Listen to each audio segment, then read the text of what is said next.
Hi again. Today I'll be showing you how to enter plate blocks, blocks of 4, and C-tenant blocks. We regularly receive emails on this topic, so we decided to do a detailed review of the topic just to refresh everyone's memory. First, let's show you some examples of plate blocks so you know what they are. In EzStamp, we have a legend of terms used, and that's available on our website at EzStamp.com. So I'll go there now. To search for the legend, click on the Search tab here, and then click in Legend.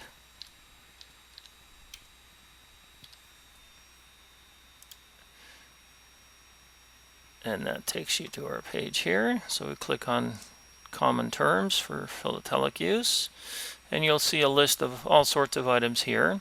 So for example, if you wanted to see what plate numbers, plate blocks look like, you'll find the entry here.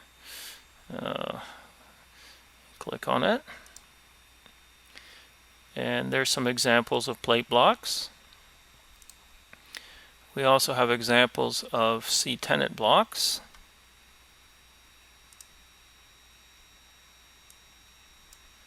So as you can see, there's a C-tenant block, which is basically just a specialized plate block where the stamps are different. 4 different stamps in this, 2 different, actually there's 4. All right.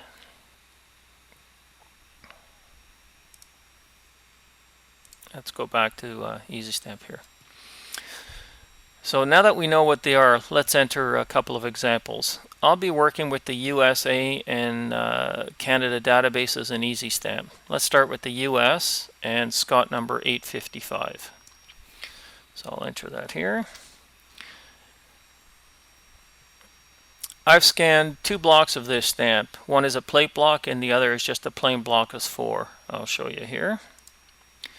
So here is the plate block, and here is the plain block of 4. As you can see, the plate block has a plate number on it.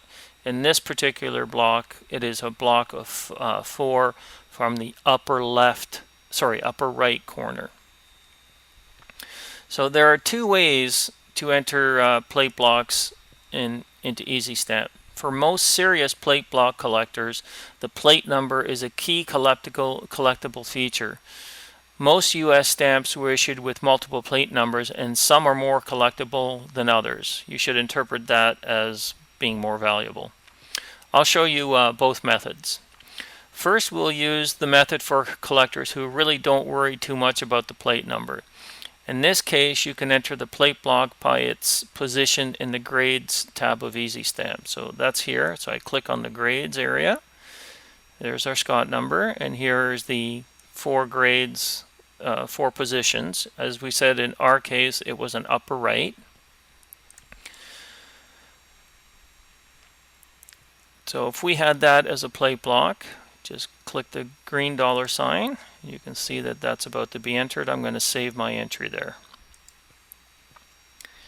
Now let's look at other examples the other example of number 855. This is just an attached block of 4. So that's this one here. There's no plate number associated with that.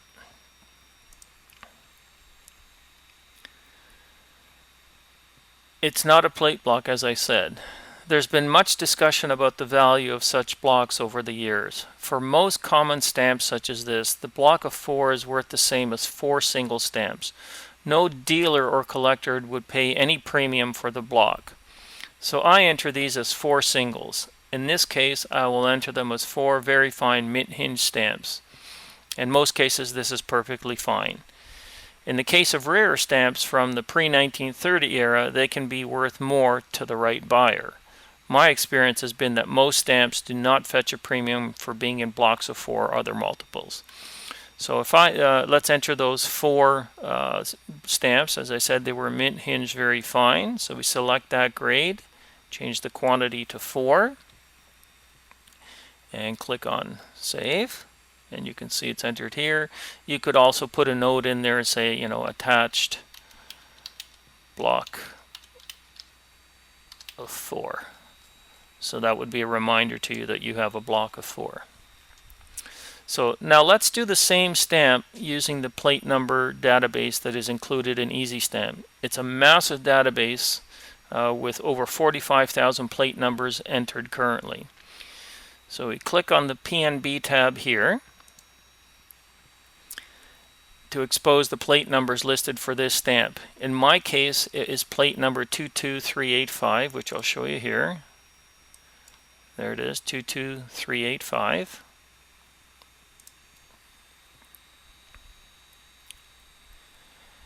Which is the first one in the list right here. We simply click on the, right click on that entry, and you will see several methods available. There's quick edit, edit selected. I usually use the edit selected method. It makes it easier. So you can put things in like your quantities, where you bought it and what you paid for it. I'll put in the quantity, which I have is 1, and I can put in a buy date of today and what I paid for it. You can also at later dates put in your sell dates, and there's other fields that you can enter. So we'll save that. So that record has been entered. You can see in the PNB tab it now says 1 of 4, indicating that one of the 4 known plates has been entered. We could have also double clicked on any one of these, and that'll bring in a more detailed area for you to enter items and more details. You can take the location, you can put an image link. There's a lot more that I'll just leave for now, and you can explore it another time. One thing to remember is to not use both methods for the same stamp. In other words, don't inventory the plate block in the grades tab and in the PNB tab, as you will have duplicated the entry. So if we take a look here, I've entered that plate block as in the grades area, and I've also entered it in the plate number block area. So I'm going to remove it from the grades area. Click on the red minus and save it. So let's run a line item report to see our entries. So we go to reports, line item report, and got everything. Click find and show. So there's the 2 items that we've entered. There's the grade, the block of 4 entered as 4 singles, and there's the very fine hinged plate number 22385 that we entered there. As an aside, we could have easily found that block by searching for its plate number. So I'm going to clear the screen here.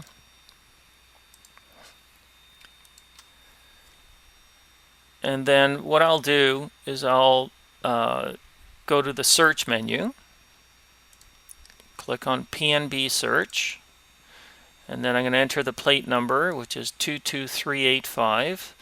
I want to search in all stamps. You could have searched just the supply data or your inventory, but I'm going to search everything. And then click find and show, and there it is.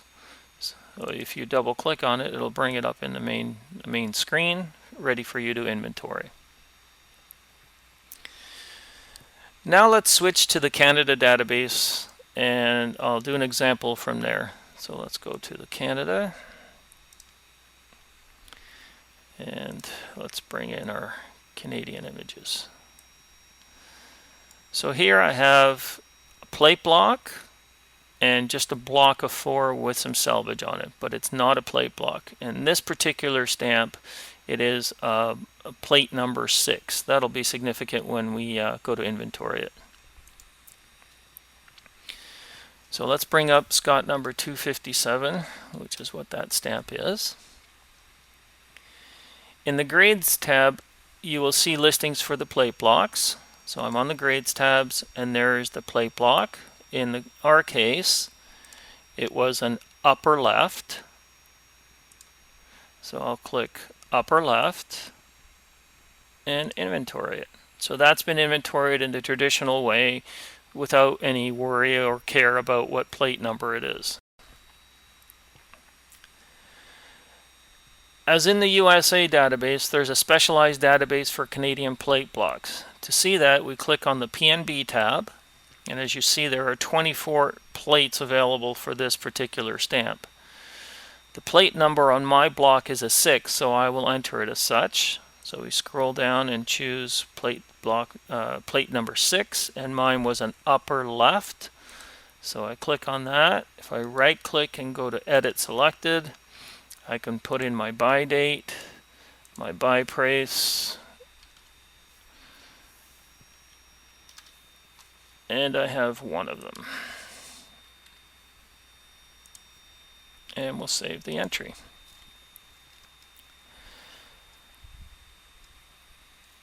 As in the USA, the other block of Scott 257, which is this one here, is just a block of 4.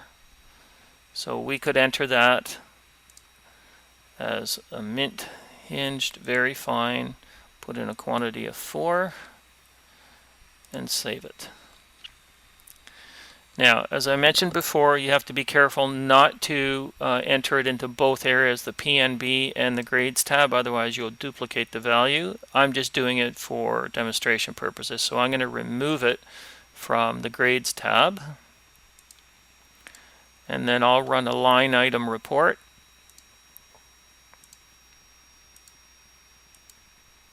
So there's the 2 blocks that we've entered. One is for the quantity of 4 for the non-plate block, and one is for the plate number 6 in the upper left corner. So to recap, when you're entering plate blocks or multiples, you can enter them into EzStamp in 2 ways depending on your needs. The key is to be consistent. For me personally, I use the PNB tab to keep the plate numbers recorded. Let us know if you have any questions. You can always reach us by email or through our website at www.ezzstamp.com and click on Contact Us. Happy stamping and enjoy!